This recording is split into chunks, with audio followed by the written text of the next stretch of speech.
Conexão entra no ar para falar sobre inovação. Será que nosso país tem se dado bem nesse campo? Se a sua resposta foi não, acertou. A versão 2017 de um estudo mundial que divulga o nível de inovação de 141 países mostrou que estamos na posição de número 69 no ranking. É o meio do caminho da lista, mas estamos atrás, por exemplo, de países como o Panamá, que é menor em tamanho e em número de habitantes. E sabe o que é mais curioso? O Brasil é cientificamente avançado, mas pouco inovador. Nós vamos conversar então com o José Carlos Pinto para entender melhor por que isso acontece, né? José Carlos, obrigada por ter tirado esse tempinho aí para nos explicar melhor isso. Como é que a gente chegou nessa posição? Como é que a gente tem estado aí tão mal nesse ranking? Inicialmente, quero agradecer o convite para estar aqui com vocês hoje no canal Futura para conversar sobre inovação e dizer que eu fico muito honrado com esse convite.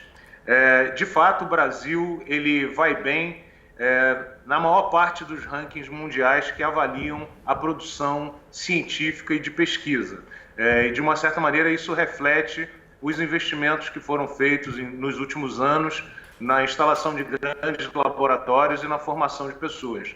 Mas o Brasil vem sempre muito mal nos rankings de inovação.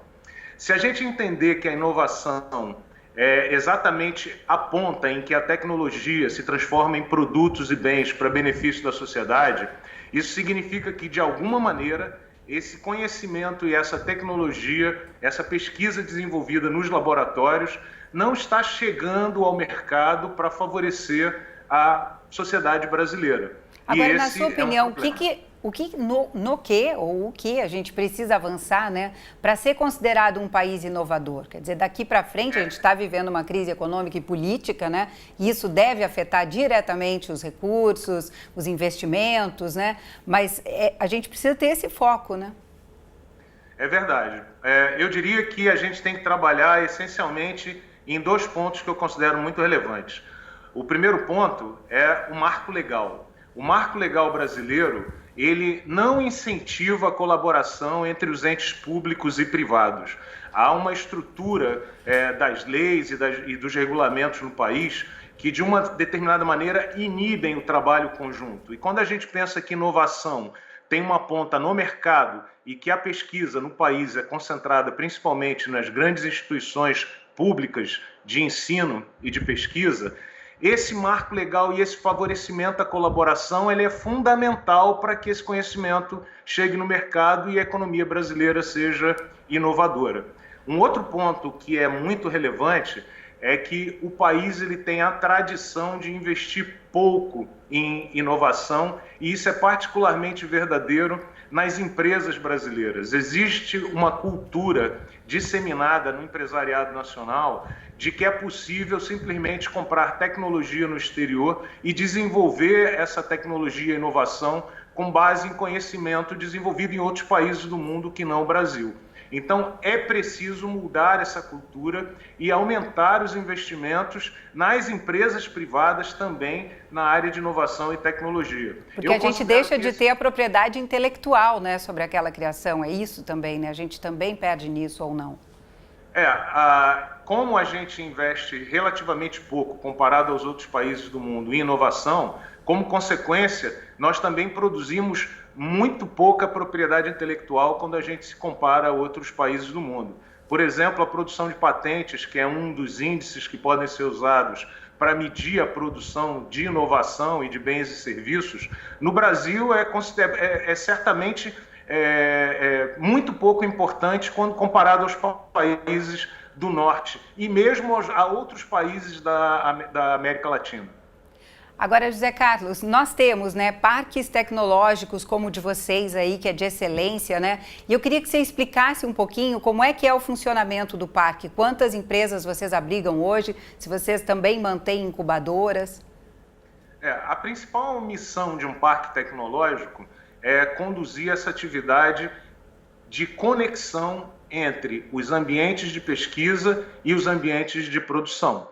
Então, a missão principal do Parque Tecnológico da UFRJ é encontrar oportunidades para as tecnologias desenvolvidas nos laboratórios da instituição, junto às grandes empresas que podem gerar bens e serviços para benefício da sociedade. Ou seja, aproximar esse conhecimento acadêmico da necessidade ou das demandas do mercado. Exatamente, nos aproximarmos do mercado e vice-versa. Conhecer as necessidades que as grandes empresas têm e mostrar a essas empresas que algumas dessas soluções estão disponíveis nos laboratórios da instituição, no caso, a Universidade Federal do Rio de Janeiro. Hoje, no Parque Tecnológico da UFRJ, nós temos aproximadamente 70 empresas residentes operando de diversos tamanhos, né? Existem da ordem de 15 grandes empresas que têm grandes centros de pesquisa aqui no parque, mas existe da ordem de umas 50 pequenas e médias empresas que trabalham com tecnologias e que são fundamentais para compor o portfólio de trabalhos e de inovação, tanto da instituição quanto das necessidades do país. É importante perceber que no mundo todo, hoje, as grandes modificações elas são construídas nas chamadas startups, que são pequenas empresas que nascem das tecnologias geradas nos laboratórios dos centros de pesquisa e que são apoiadas e fomentadas para construir novas soluções. Mesmo as grandes empresas, hoje, muitas delas praticam políticas de inovação aberta, em que elas fomentam as startups, as pequenas e médias empresas, para que essas pequenas e médias empresas desenvolvam as tecnologias que as grandes empresas vão vir eventualmente a adotar no futuro. Então nós procuramos ter um mix entre as grandes, as pequenas e as médias empresas no nosso ambiente de inovação. Perfeito. A gente vai agora tirar um pouquinho você da tela aqui, porque nós queremos mostrar o site do Parque Tecnológico, né? E mostrar justamente isso, que por meio de todos esses estudos e dessas aplicações, vocês têm promovido empreendedorismo, inovação, né? E principalmente algumas que já saíram daí, né? Eu queria que você comentasse rapidamente sobre isso. Quais são os principais destaques de vocês nesses últimos anos? A gente tem certamente apoiado e tido a oportunidade de trabalhar vários cases de sucesso.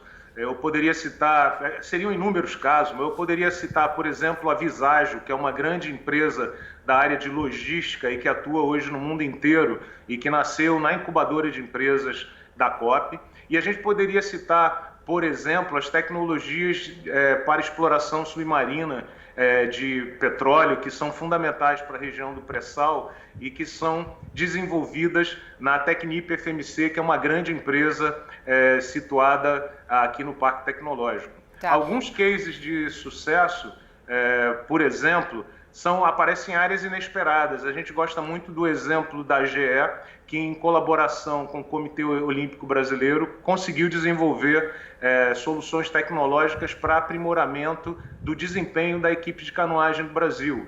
E para quem acompanhou as últimas Olimpíadas no Rio de Janeiro, certamente pôde observar o bom desempenho das equipes de canoagem no país. Sim. Dentre as pequenas empresas, também eu poderia citar vários casos. Medalha de prata. Mas a ForBrain é uma empresa que trabalha com tecnologias cognitivas e de inteligência artificial e de análise de dados à distância e que tem também obtido muito sucesso no mercado para diferentes aplicações. Perfeito. José Carlos Pinto, muito obrigada, parabéns pelo trabalho que vocês vêm desenvolvendo aí, viu? O Brasil precisa demais disso, né? Eu agradeço muito sinceramente a oportunidade e eu só queria enfatizar a sua última frase. De fato, o Brasil precisa de mais disso. A gente precisa de bons exemplos, mas a gente precisa de massificação desse movimento empreendedor e inovador para o bem da sociedade brasileira. Muito bom. E para que a gente se mantenha aqui, né? Não vá todo mundo morar fora, porque aí a gente precisa manter o Brasil vivo, né? Isso que a gente quer também. Bom, você aí, se quiser rever essa nossa conversa ou indicar para alguém, ela está disponível lá no futuraplay.org. Até a próxima.